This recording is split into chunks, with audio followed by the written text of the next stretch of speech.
Hello বন্ধুরা, কী খবর? আশা করি তোমরা সবাই ভালো আছো। তো আজকে হয়তো এই ভিডিও দেখার পর তোমরা ভাবতেছো এটা কী হইলো পাগলার, আজকে মাইক নিয়ে গেছে, দেখতে পাচ্ছ মাইক এখানে আছে আর মোবাইলটা এখানে ট্রাইপডে কানেক্ট করে নিলাম, মাইক কানেক্ট করে নিলাম, এখানে বসে একটা ভিডিও পোস্ট করতেছি। অ্যাকচুয়ালি বন্ধুরা, আমি এরকমভাবে ভিডিও পোস্ট করা আজকে প্রথম না। আমি এরকমভাবে ভিডিও অনেক দিন থেকে পোস্ট করতাম আগে, অনেক। আর ওই ভিডিওতে অনেক মানুষ আমাকে অনেক ভালোবাসা, অনেক সাপোর্ট, অনেক আমার ওই চ্যানেল থেকে মানুষের হেল্প হয়েছে। আমি মানুষকে অনেক হেল্প করেছি, বিশ্বাস করো। অনেক বড় বড় চ্যানেল, অনেক বড় বড় ইউটিউব চ্যানেল, কন্টেন্ট ক্রিয়েটার, ওদেরকে হেল্প করছি। ওরা হয়তো অন্যান্য জায়গাতে হেল্প খোঁজার জন্যে ওরা ট্রাই করছে, অনেক মানুষে ওকে ইগনোরও করছে, হেল্প করে নাই। কারোর হয়তো ইউটিউব চ্যানেল লেট হয়ে গেছে, কারোর হয়তো মনিটর হচ্ছিল না, কারোর হয়তো মনিটর এসেছে প্রিন্ট পাচ্ছিল না অনেকবার অ্যাপ্লাই করার পরেও, কারো হয়তো ইউটিউবে স্ট্রাইক এসে গেছে, কী করবে, অনেক ধরনের ঝামেলা, অনেক ধরনের সমস্যা মানুষে। এই সমস্যাগুলার আমি অনেক মানুষকে হেল্প করেছি। এই সমস্যাগুলোর থেকে কীভাবে বাঁচতে হয়, কীভাবে কেমনে কী করা লাগে, কেমনে করলে বা কেমনে ভিডিও বানালে বা কেমনে কাজ করলে এই সোশ্যাল মিডিয়াতে বা ইউটিউব হোক, ফেসবুকে হোক, কোনো ধরনের প্রবলেম আসবে না। তো বন্ধুরা, তো এটাই যে আমি আজকে থেকে অনেক দিন আগে ভিডিও এভাবে পোস্ট করি। তো আজকেও ভাবলাম যে এখানে আমি ওই চ্যানেলটাতে আমি প্রায় 1 বছর পর ভিডিও আপলোড করছি। তো এখানে বসে একটা ভিডিও বানাইলাম, অনেকদিন পর মাইকার এই ট্রাইপডটা আমি বের করে নিলাম। তো ভাবলাম যে আমি আমার যেহেতু একটা পেজ আছে, যে আমি সুজন গ্রামের গল্প বলে পেজটা, এখন যে পেজে তোমরা ভিডিওটা দেখতেছো, এই ভিডিওটা একটা ভিডিও পোস্ট করি বলে আমি এখানে বসে একটা বাংলাতে ভিডিও পোস্ট করতেছি।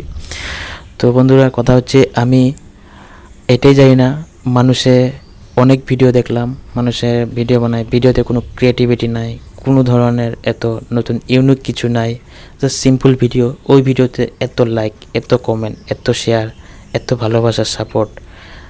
আর আমরা যদি ভালো করে কিছু ক্রিয়েটিভিটিও দেখাই, কিছু কষ্ট করেও ভিডিও বানাই, ওই ভিডিওতেও মানুষে এত লাইকও করে না, ফলোও করে না, সাপোর্টও করে না কেন? হ্যাঁ, অনেক মানুষ আছে নিজের ভিডিও একটা বানানোর জন্য অনেক টাকা খরচ করে, অনেক এফোর্ট দেয় একটা ভিডিও বানাতে। আমি ওইগুলা কন্টেন্ট ক্রিয়েটারের কথা বলছি না, আরও অন্য কন্টেন্ট ক্রিয়েটার আছে সিম্পল ভিডিও বানায়, ওই ভিডিওতে এত লাইক দেখে সত্যি নিজের মনটা অনেক ভালো লেগে যায়। আমিও ভাবি কোন দিন এরকম হতে পারবো যে আমি যে কোনো একটা ভিডিও পোস্ট করলে মানুষ অনেক ভালোবাসা দিবে। সিম্পল ভিডিও করে কিছু একটা করতেছে, ছোটো একটা ভিডিও একটা বানিয়ে পোস্ট করে দিল, ওটাতে এত লাইক। তো এরকম ধরনের। আর বন্ধুরা, আমি যে চ্যানেলের কথাটা তোমাকে বললাম যে অল্প আগে আমার চ্যানেল আছে, আমি ইউটিউবে আজকে থেকে কাজ করি না, প্রায় 6 বছর আগে থেকে, লকডাউন স্টার্ট হওয়ার থেকে আমি ভিডিও পোস্ট করি বা ইউটিউবে কাজ করি। আমি কোনো দিনও আমি যে ব্লগিং করি বা আমি যে অন্য চ্যানেলও আছে, আমি ওই ভিডিও কোনো দিনও পোস্ট করে বলি নাই অন্য চ্যানেলে যে আমার ওইটাকে সাপোর্ট করে দিও। আর আমি এত বড় ইউটিউব কন্টেন্ট ক্রিয়েটার, ওদেরকে আমি সাপোর্ট করছি, ওরার অনেক লাখ সাবস্ক্রাইবার, লাখ সাবস্ক্রাইবার থাকার পরও আমি কোনো দিনই বলি না যে আমার চ্যানেলটা একবার প্রমোট করে দাও। কারণ প্রমোট করে দিলে কী হবে, ওরা প্রমোট করে দেবে আর ওর ভিউয়ার্সে আমার চ্যানেলতে ভিজিট করবে, ভিজিট করার পরে যদি আমার ভিডিও ভালো না লাগে তো ওরা কি করবে, ওরা তো আমাকে ফলো করবে না, ওরা তো আমার ভিডিও দেখবে না। তো আমি কেন অন্য কেউ বলবো যে আমার চ্যানেলটা প্রমোট করে দাও? দরকার নাই। আমি নিজেই ভাবি যে আমি যতটুকু পারি আমি নিজের চ্যানেলটাকে আমি গ্রো করব। তো ওইটাই আমার মনের একটা জেদ যে আমি নিজের চ্যানেল গ্রো করব। তো এরকম ধরনের কিছু কথা, ঠিক আছে? তো বন্ধুরা, আমি আজকে এই ভিডিওতে একটা পোস্ট করে এটাই বললাম যে মানুষ এগুলা অত কষ্ট করে, ওরা সাপোর্ট পায় না, মানুষের কষ্ট না করার পরও ওরা অনেক সাপোর্ট পায়। তো সত্যি এটা একটা আজব খেল বলে ভাবতে পারি।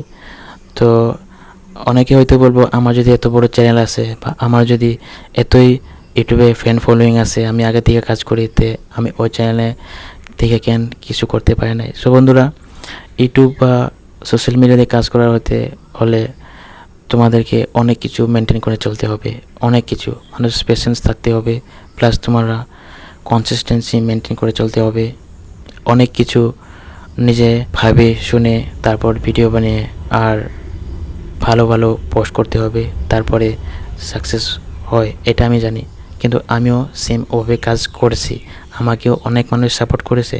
এখন আমি অনেক দিন পরে আমি জাস্ট কালকে আমার নিচের যে জিমেলটা, এই জিমেলটা টোটালি আমার ফোন থেকে রিমুভ করে দিয়েছিলাম, যে জিমেল দিয়ে আমি ইউটিউবে ভিডিও চ্যানেল ক্রিয়েট করেছিলাম। আর যেই চ্যানেলের সব কিছু ড্যাশবোর্ডটা দেখা যায়, যেটা ওয়াইটি স্টুডিও, ওই অ্যাপসটা আমি টোটালি আনইনস্টল করে দিয়েছিলাম। কারণ আমি ইউটিউবে এত অ্যাট্রাক্টেড হয়ে গেছিলাম যে আমি অন্য কিছুই করি না, শুধু এটাতেই। আমিও বলি যে ইউটিউব তো জাস্ট একটা পার্ট টাইম হিসেবে নিতে, কিন্তু আমি এত সিরিয়াসভাবে কী করে নিলাম আমি নিজে জানি না, যার কারণে কি আমার পড়াশোনার ক্ষেত্রে অনেক কিছু এফেক্ট পড়েছে বলে আমি ভাবি। তো মানুষের অনেক টাকা ইনকাম করতেছে সোশ্যাল মিডিয়া থেকে, অনেক কিছু করতেছে সোশ্যাল মিডিয়ার থ্রু দিয়া। ওগুলা দেখে শুনে যদি আমরা নিজে ভিডিও বানানো স্টার্ট করি বা সব কিছু বাদ দিয়ে যদি খালি এই ফেসবুক আর ইউটিউবে লেগে থাকি, তবে অন্য দিকেও কোনো দিনও সাকসেস হতে পারবো না। তো এরকম কিছু ভাবনা চিন্তা মাথায় চলে। তো ওই জন্যে আমি ট্রাই করছিলাম যে সোশ্যাল মিডিয়া যেটা ট্র্যাক, ওটা থেকে অন্য একটা ট্র্যাকে যাই, অন্য ওয়ে চুজ করি। যেহেতু যে সময়টাতে যে কাজ করা উচিত আমি সেইভাবে কাজ করতে চাইছিলাম, তো সেভাবে চলতেছে এখনও, না বলি না। এখনও আমার অন্য কিছু চিন্তাধারা ভাবনা এরকম চলতেছে। তো আবার ভাবি যে এখন যখন ফ্রি সময় পাই তখনই একটা ভিডিও পোস্ট করব বলে ভাবি। তো ওই জন্যে আজকে এই ধরনের ভিডিও একটা বানাইলাম। তো বন্ধুরা, ভিডিওতে কিছু না, জাস্ট কিছু কথা বলা ছিল, এই কথাগুলাই বললাম। যদি ভালো লাগে প্লিজ লাইক করে দিও, ফলো করে দিও। তো আমিও আশা করি ভালো ভালো কন্টেন্ট দিতে পারবো অন্যান্য মানুষের দলে। তো আজকে এখানে রাখি, বাই বাই।